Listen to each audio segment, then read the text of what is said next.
The flight to Pluto will take about 10 years. How to spend all this time without getting bored? All is gonna be taken care of. The main reason to go to Pluto is the mysterious red whale. The whale was first spotted on images taken by NASA's New Horizons spacecraft in 2015. But what is it really?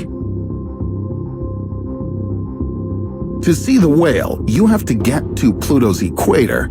Along it, there's the darkest and the oldest region on the dwarf planet, Cthulhu Macula, or the red whale.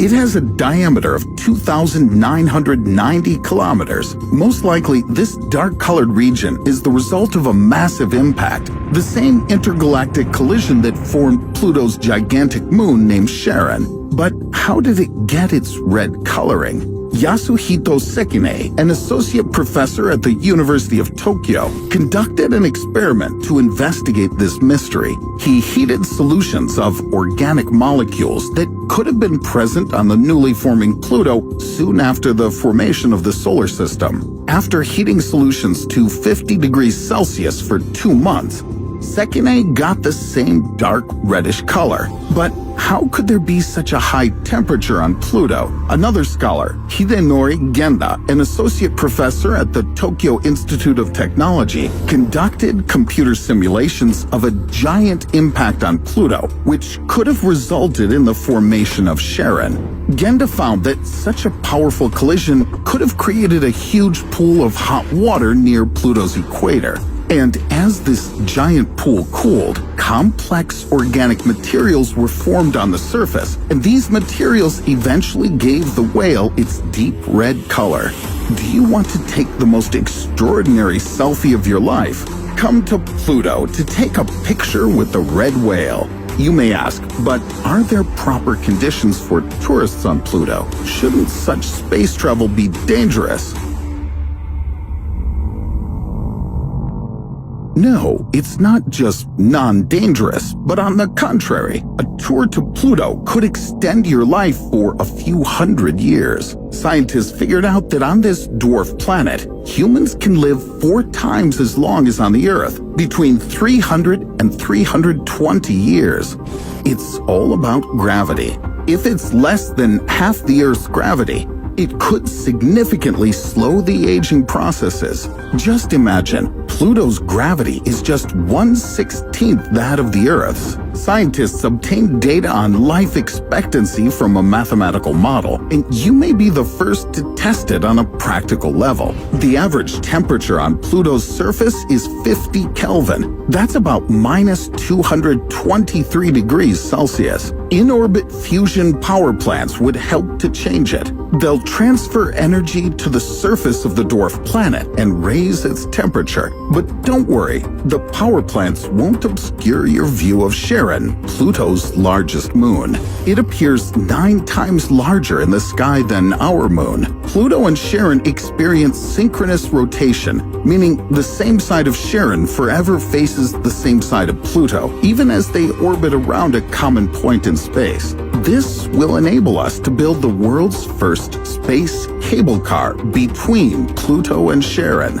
Imagine waking up at a villa among Pluto's nitrogen ice, drinking a cup of coffee in the cable car, and taking a morning stroll on Charon's water ice. And what about crowds of tourists? Pluto's surface area is almost the same as that of contemporary Russia. That's about 1/29th the surface area of the Earth. But don't worry, you won't have to queue up for ages. Even if the entire population of our planet arrives at Pluto at the same time, the population density per square kilometer will be the same as in the Netherlands. That's 440 people per square kilometer. For reference, New York has an overall population density of 10,194 people per square kilometer. Just imagine that on Pluto, which has no atmosphere, you'll breathe 23 times easier than in New York.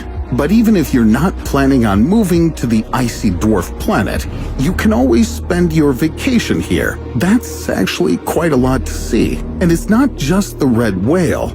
What sights can you see on Pluto? To enjoy a full Charon in the sky, you have to stay somewhere in the equatorial region. By the way, that's the only place you can observe the alternation of day and night on Pluto, due to the fact that the rotational axis of the planet is highly inclined. On Pluto's poles, night changes to day once every 124 years.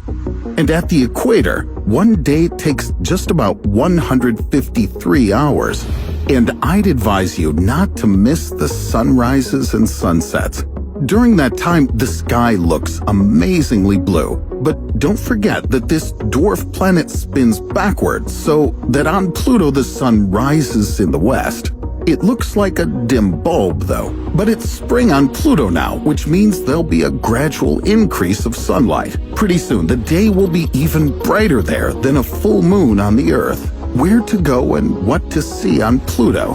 The area with craters strewn across the dark landscape of Vega Terra is clearly visible in the latest images from NASA's New Horizons spacecraft. The craters have bright walls and rims, making them stand out from their darker surroundings. NASA thinks the bright areas of the craters are the methane ice that settled on top of the water ice. How and why the bright methane ice settled on the crater rims remains a mystery. You can try to solve it while you're walking around Vega Terra. Conveniently, the area with craters is close to another landmark, Pluto's heart. It's also called Tombaugh Regio, named after Clyde Tombaugh, the discoverer of Pluto. The left lobe of the heart is considered to be a giant nitrogen glacier that emerged from the crater. So don't forget to take your skates to Pluto. The diameter of the Tombaugh Regio is 2,300 kilometers. It's the largest skating rink in the solar system. Several mountain ranges stretch across the heart, the highest of which is the Tenzing Montes,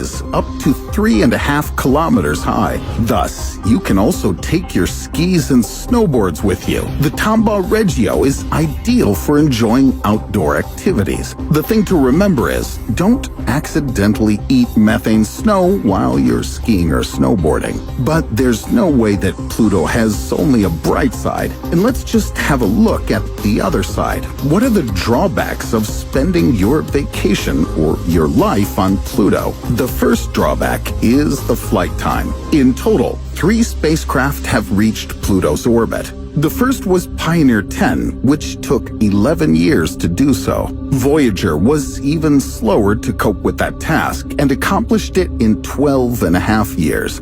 And the New Horizons space probe took 9 years and almost 6 months. It'll take you about 10 years to reach Pluto. But don't be so quick to give up this quest. Remember, low gravity can extend your life to 320 years. Spending only 10 of them on the flight is no big deal. Another drawback of Pluto is its low temperature. It's quite difficult to survive when it's minus 218 on the hottest day of the year. But at the same time, such a temperature will allow us to do things that are impossible on Earth. For example, we'll be able to construct magnetic levitation trains. This will enable tourists to travel conveniently from one of Pluto's landmarks to another, and not just tourists. In fact, we should all move from the Earth to Pluto, and I'll tell you why.